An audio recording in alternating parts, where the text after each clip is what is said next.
Wow, je pensais jamais, enfin jamais, je pensais pas redire ça de suite. Je sais même pas si j'aurais dû ressortir une vidéo ou quoi, mais bon, je vais vous le sortir, le célèbre, le fameux. What's up YouTube, c'est Faber PC, je suis de retour les gars, et je suis pas de retour avec n'importe quoi. Là les gars, on ressort vraiment une archive. Pour ceux qui me suivent sur Instagram, vous savez que j'ai eu quelques péripéties avec ce scoot, ça fait longtemps que je dois filmer.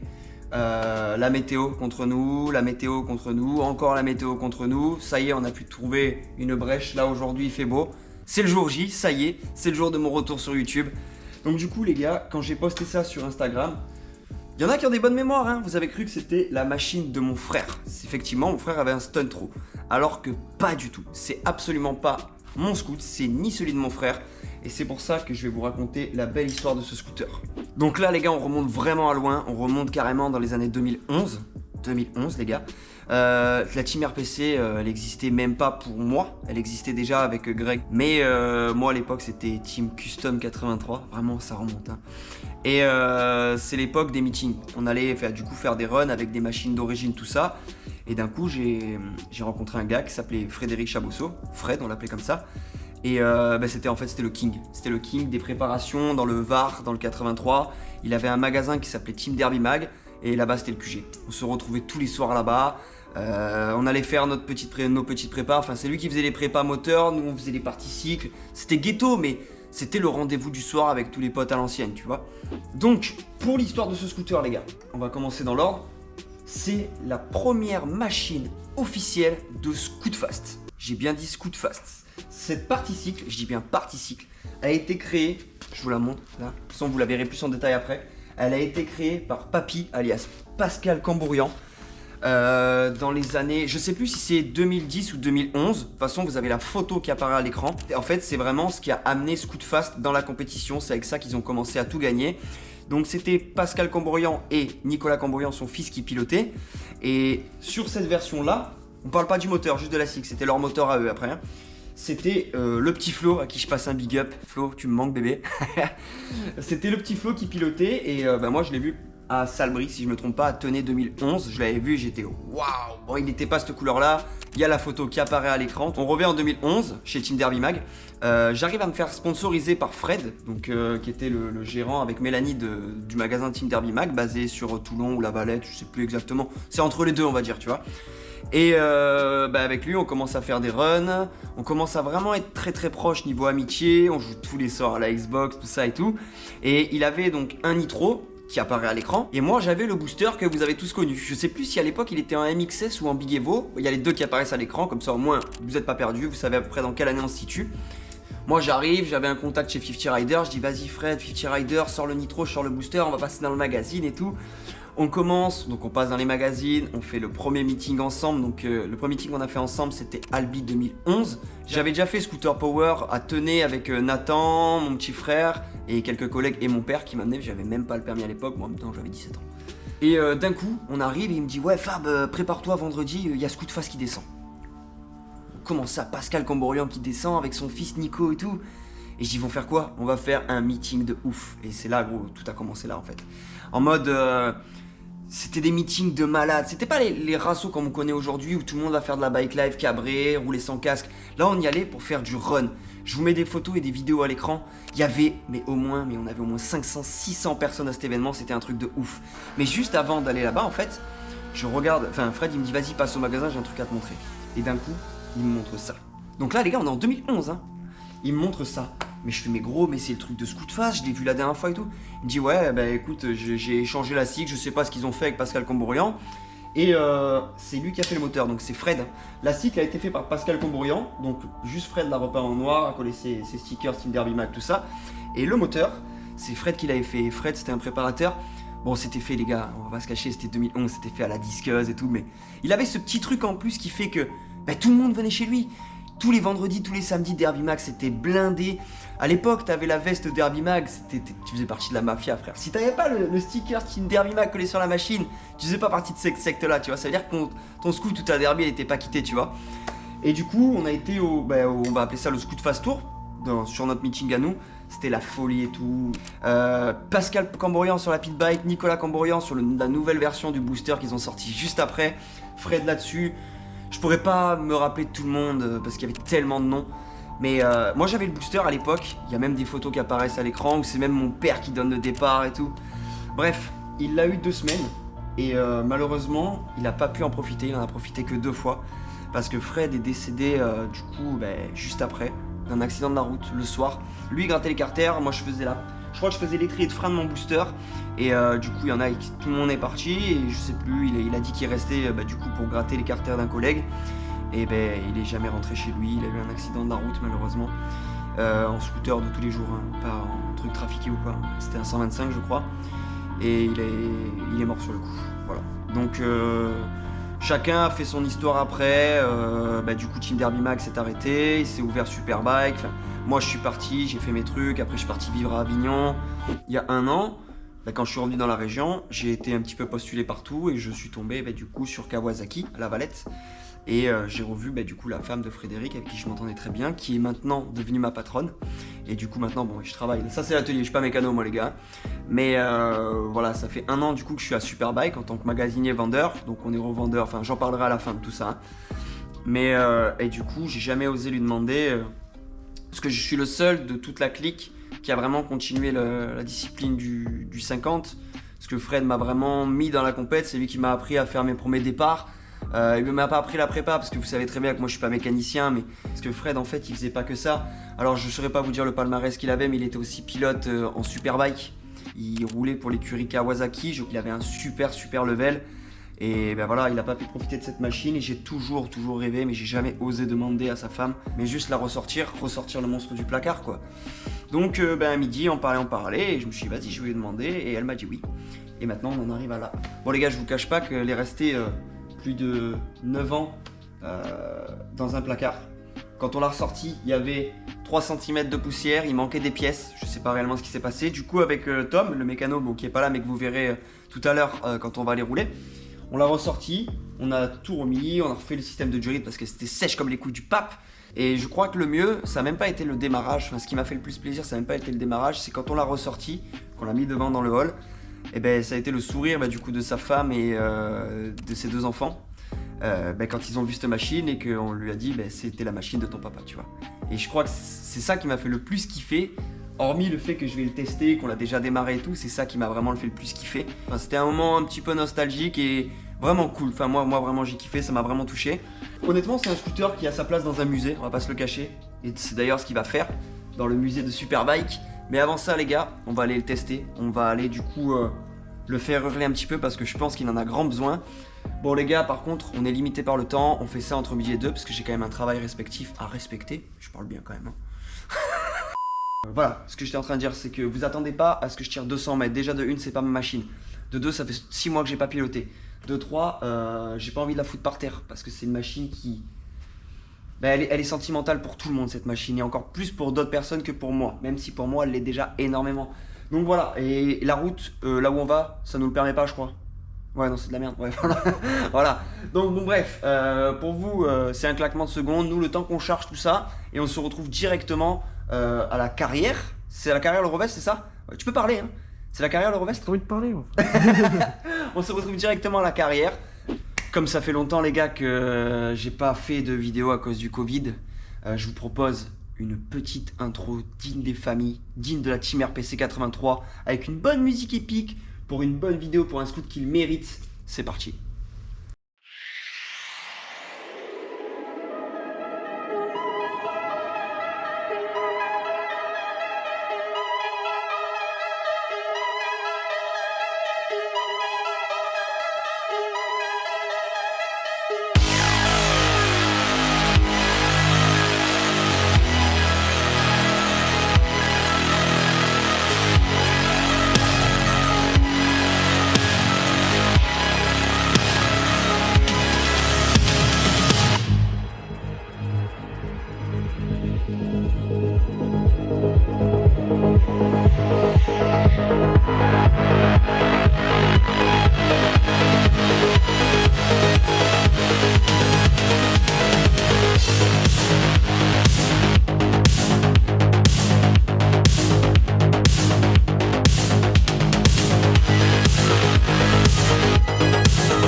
un scooter qui a 10 ans, ben franchement, Balle de guerre à l'époque.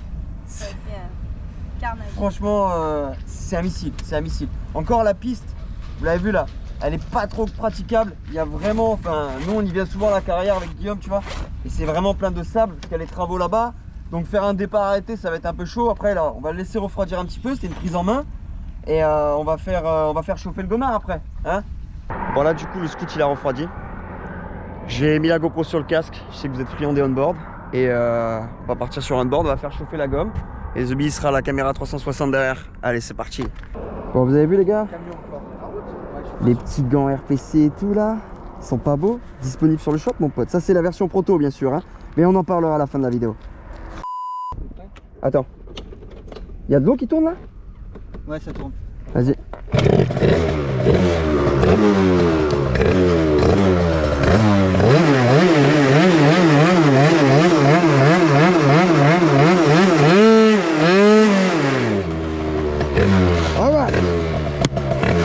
On lance ça dans le ventre maintenant avec un départ arrêté mon pote.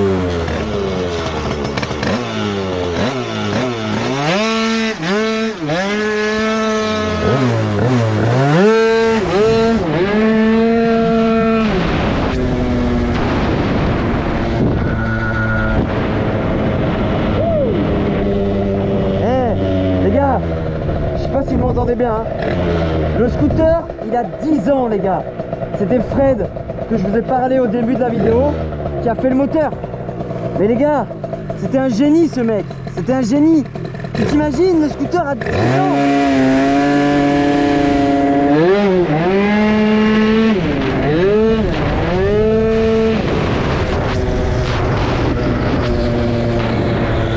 Imagine-toi, on amène ce scoot là aujourd'hui sur une compète, je suis sûr qu'il se rentre dans un top 5 facilement. Il y a encore quelques trucs à faire. Moi, j'ai pas l'habitude de piloter sans cale-pied, j'arrive pas bien à mettre mon poids devant. Il y a la barre, il y a pas de barre rigide derrière, ce qui fait que c'est vraiment souple et c'est ça qui fait que le scooter du coup se lève. Là, je vais essayer vraiment gérer un départ comme si j'étais en condition de run. Je garde la GoPro sur le casque, The Bee toujours à la caméra Insta360 de derrière. Et je pars pour le dernier tir. Le timing est serré. On doit reprendre le travail à 14h30. On fait ça entre midi et 2. Mais franchement, mais putain, mais quel kiff. Quel rêve. C'était un rêve pour moi de reconduire ce scooter, ressortir ce monstre du placard. Je sais que vous avez été beaucoup à me le demander. Est-ce que je peux venir? Est-ce que... Voilà, le timing, il est hyper serré. On fait ça entre midi et 2. C'est pas mon scooter, vous savez. Donc, du coup, si vous avez été au début de la vidéo, vous savez l'histoire qu'il y a eu. C'est pas mon scooter. Je peux pas le sortir quand je veux. Mais voilà. Voilà nos conditions vidéo. Mais au moins ici on est tranquille, tu vois. Entre midi et 2 on est tranquille. Bon, dernier essai. Après on y va. Allez. Bon, c'était il y a 10 ans, hein, donc il y a des néons, hein. Je sais pas si on les voit bien, mais il y a des petits néons rouges, tu vois. Pompe à eau de l'autre côté. Tout est activé. Bon là, maintenant c'est à moi de gérer le start là. On fait la même, Tom, c'est bon? Il n'y a personne derrière, personne devant. Allez, go.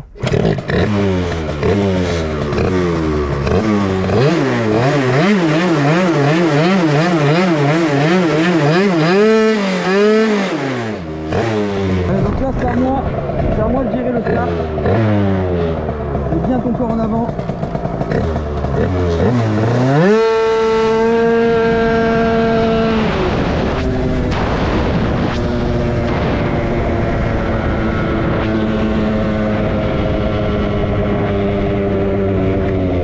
Voilà, ça c'était un bon start. Bon, on a un peu dévié sur la gauche, mais après, je peux pas trop tirer parce que la route, tu vois, il y a plein de crevasses. C'est un peu la merde. Genre, tu vois, si tu dévies trop, regarde. Si tu dévies trop, il y a des trous un petit peu partout. Merde, on a calé. Bon, je disais du coup, je peux pas trop tirer parce que regarde, par exemple, tu vois ça?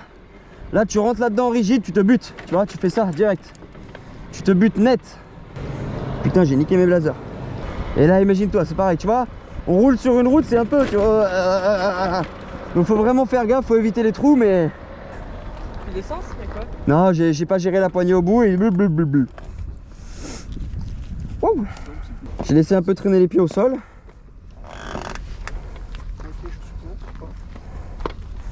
Mais bon, missile, hein.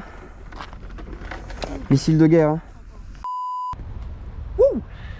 Bon les gars, désolé pour cette fin brutale. Je voulais pas faire la fin de la vidéo là-bas. Il y avait trop de poussière, c'était le bordel. Bref, ça marche. C'était un génie ce mec. C'était un génie Fred. C'est un Big Evo 94. pour ceux qui savent pas, donc la config de l'époque quoi, le Big Evo c'était le cylindre à la mode hein. Et ça marche fort. Bon, tu l'entends que la courroie elle a 10 ans, parce qu'on n'a rien changé hein, comme je vous l'ai dit, on n'a rien changé, on a roulé tel quel, je veux pas le toucher, ce scoot va finir exposé. On n'a rien touché, tu l'entends que la courroie patine, et puis je vous ai pas menti les gars, la piste elle est impraticable hein, elle est impraticable. Là ici, c'est là où je travaille les gars, et le scooter il est exposé ici, ok. Donc si vous voulez passer le voir, si vous voulez passer me voir, faites une petite photo, faites une petite photo du scooter, tout ça, ça se trouve à La Valette. Tout est en détail dans la description les gars, je vous montre.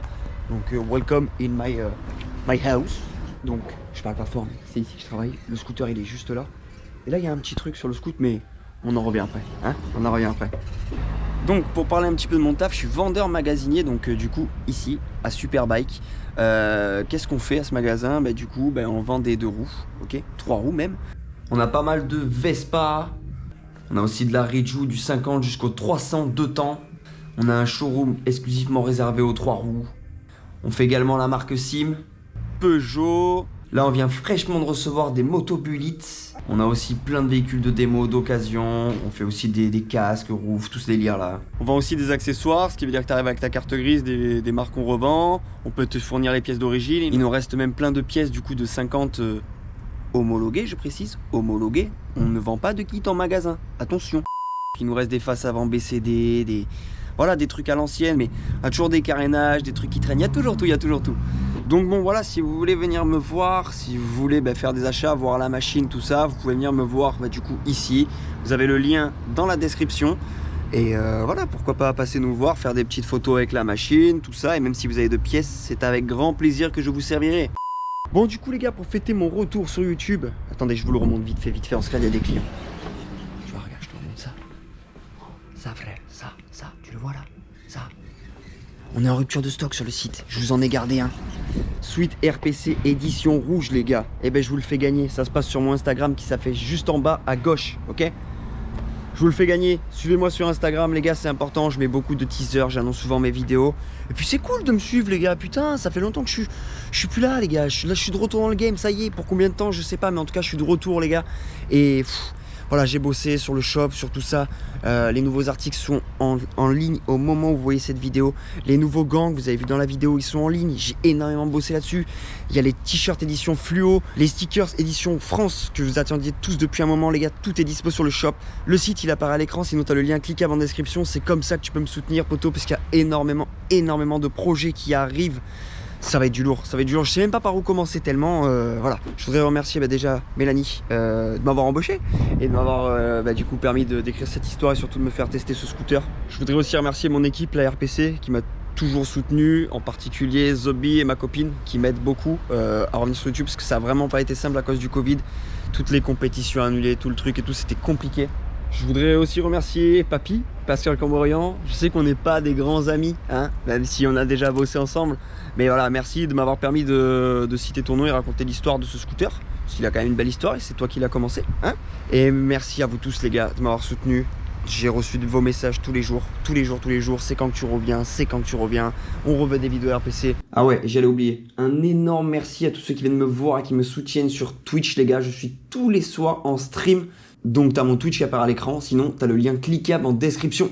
Ça y est les gars, je suis de retour et je vous donne directement rendez-vous à la semaine prochaine. Donc abonnez-vous, activez la cloche, lâchez un commentaire si le fait que je sois revenu ça vous hype. À la semaine prochaine, dimanche 10h comme d'habitude. C'était Fab RPC. Peace.